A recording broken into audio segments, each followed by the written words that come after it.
Day 36. Exodus 36-38. So Bezalel, Oholiab, and every skilled person are to carry out everything commanded by the Lord, who has given them skill and ability to know how to perform all the work of constructing the sanctuary. Then Moses summoned Bezalel, Oholiab, and every skilled person whom the Lord had gifted, everyone whose heart stirred him to come and do the work. They received from Moses all the contributions that the Israelites had brought to carry out the service of constructing the sanctuary. Meanwhile, the people continued to bring freewill offerings morning after morning, so that all the skilled craftsmen who were doing all the work on the sanctuary left their work and said to Moses, "The people are bringing more than enough for doing the work the Lord has commanded us to do." After Moses had given an order, they sent a proclamation throughout the camp, no man or woman should make anything else as an offering for the sanctuary. So the people were restrained from bringing more, since what they already had was more than enough to perform all the work. All the skilled craftsmen among the workmen made the 10 curtains for the tabernacle. They were made of finely spun linen, as well as blue, purple, and scarlet yarn, with cherubim skillfully worked into them. Each curtain was 28 cubits long and 4 cubits wide, all the curtains were the same size. And he joined 5 of the curtains together, and the other 5 he joined as well. He made loops of blue material on the edge of the end curtain in the first set, and also on the end curtain in the second set. He made 50 loops on one curtain and 50 loops on the end curtain of the second set, so that the loops lined up opposite one another. He also made 50 gold clasps to join the curtains together, so that the tabernacle was a unit. He then made curtains of goat hair for the tent over the tabernacle, 11 curtains in all. Each of the 11 curtains was the same size, 30 cubits long and 4 cubits wide. He joined 5 of the curtains into one set and the other 6 into another. He made 50 loops along the edge of the end curtain in the first set, and 50 loops along the edge of the corresponding curtain in the second set. He also made 50 bronze clasps to join the tent together as a unit. Additionally, he made for the tent a covering of ram skins dyed red, and over that a covering of fine leather. Next, he constructed upright frames of acacia wood for the tabernacle. Each frame was 10 cubits long and a cubit and a half wide. 2 tenons were connected to each other for each frame. He made all the frames of the tabernacle in this way. He constructed 20 frames for the south side of the tabernacle, with 40 silver bases to put under the 20 frames, 2 bases for each frame, 1 under each tenon. For the second side of the tabernacle, the north side, he made 20 frames and 40 silver bases, 2 bases under each frame. He made 6 frames for the rear of the tabernacle, the west side, and 2 frames for the 2 back corners of the tabernacle, coupled together from bottom to top and fitted into a single ring. He made both corners in this way. So there were 8 frames and 16 silver bases, 2 under each frame. He also made 5 crossbars of acacia wood for the frames on one side of the tabernacle, 5 for those on the other side, and 5 for those on the rear side of the tabernacle, to the west. He made the central crossbar to run through the center of the frames, from one end to the other. And he overlaid the frames with gold and made gold rings to hold the crossbars. He also overlaid the crossbars with gold. Next, he made the veil of blue, purple, and scarlet yarn, and finely spun linen, with cherubim skillfully worked into it. He also made 4 posts of acacia wood for it and overlaid them with gold, along with gold hooks, and he cast 4 silver bases for the posts. For the entrance to the tent, he made a curtain embroidered with blue, purple, and scarlet yarn, and finely spun linen, together with 5 posts and their hooks. He overlaid the tops of the posts and their bands with gold, and their 5 bases were bronze. Bezalel went on to construct the ark of acacia wood, 2.5 cubits long, a cubit and a half wide, and a cubit and a half high. He overlaid it with pure gold, both inside and out, and made a gold molding around it. And he cast 4 gold rings for its 4 feet, 2 rings on one side and 2 on the other. Then he made poles of acacia wood and overlaid them with gold. He inserted the poles into the rings on the sides of the ark in order to carry it. He constructed a mercy seat of pure gold, 2.5 cubits long and a cubit and a half wide. He made 2 cherubim of hammered gold at the ends of the mercy seat, 1 cherub on one end and 1 on the other, all made from 1 piece of gold.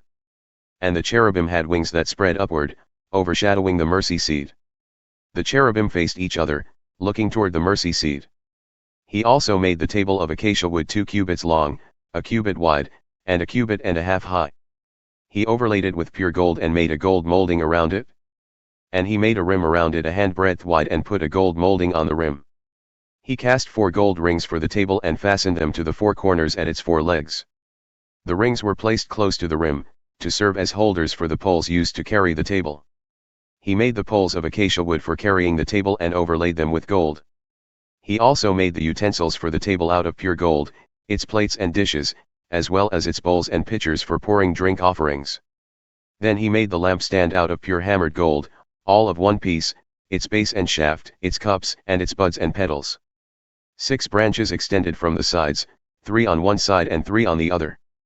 There were 3 cups shaped like almond blossoms on the first branch, each with buds and petals, 3 on the next branch, and the same for all 6 branches that extended from the lampstand. And on the lampstand were 4 cups shaped like almond blossoms with buds and petals.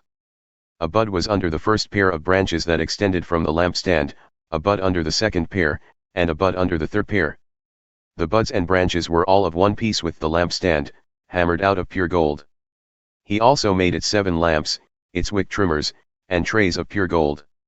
He made the lampstand and all its utensils from a talent of pure gold. He made the altar of incense out of acacia wood.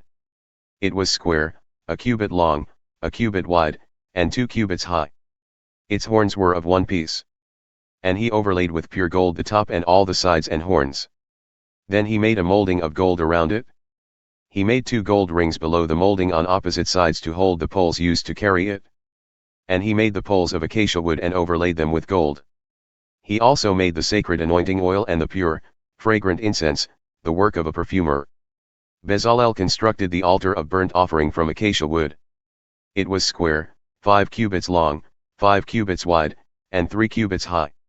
He made a horn at each of its 4 corners, so that the horns and altar were of one piece, and he overlaid the altar with bronze.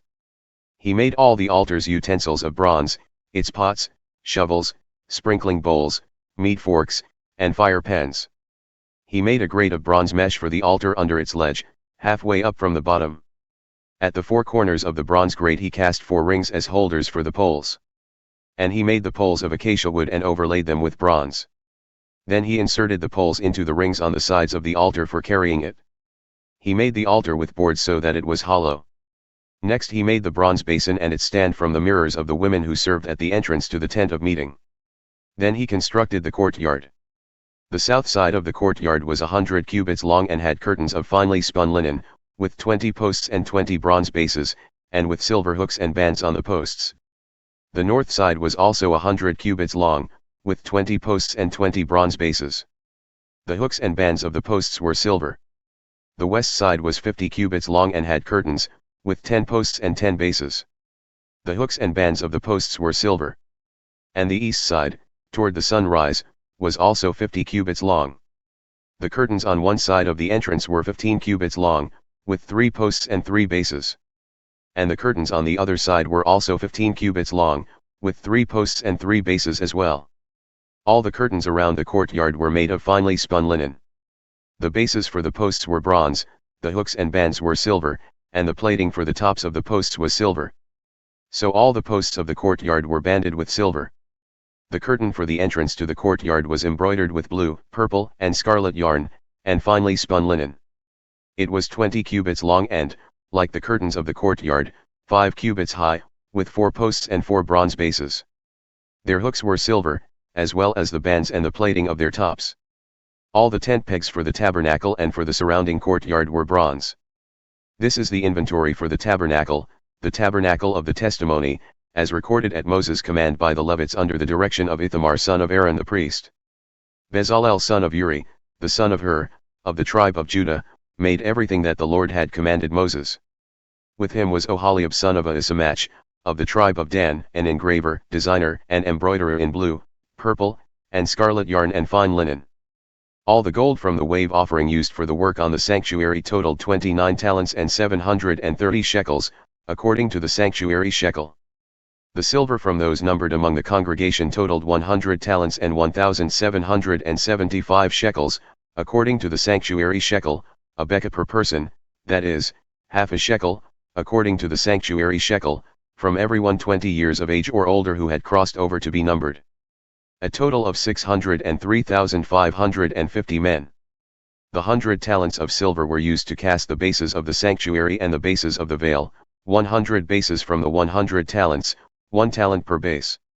With the 1,775 shekels of silver he made the hooks for the posts, overlaid their tops, and supplied bands for them.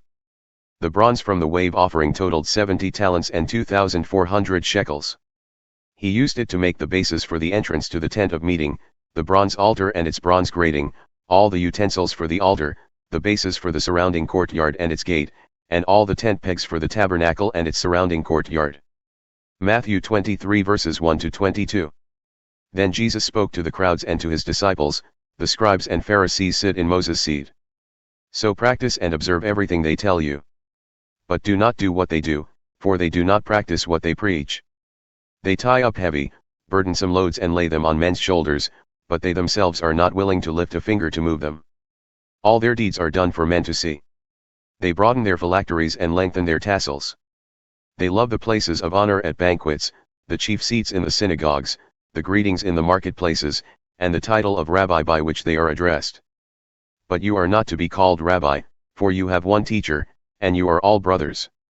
And do not call anyone on earth your father, for you have one Father, who is in heaven. Nor are you to be called instructors, for you have one instructor, the Christ. The greatest among you shall be your servant. For whoever exalts himself will be humbled, and whoever humbles himself will be exalted. Woe to you, scribes and Pharisees, you hypocrites! You shut the kingdom of heaven in men's faces. You yourselves do not enter, nor will you let in those who wish to enter. Woe to you, scribes and Pharisees, you hypocrites! You traverse land and sea to win a single convert, and when he becomes one, you make him twice as much a son of hell as you are. Woe to you, blind guides! You say, if anyone swears by the temple, it means nothing, but if anyone swears by the gold of the temple, he is bound by his oath. You blind fools! Which is greater, the gold, or the temple that makes it sacred?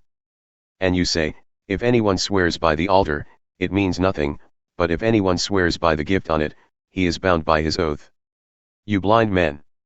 Which is greater, the gift, or the altar that makes it sacred? So then, he who swears by the altar swears by it and by everything on it. And he who swears by the temple swears by it and by the one who dwells in it. And he who swears by heaven swears by God's throne and by the one who sits on it.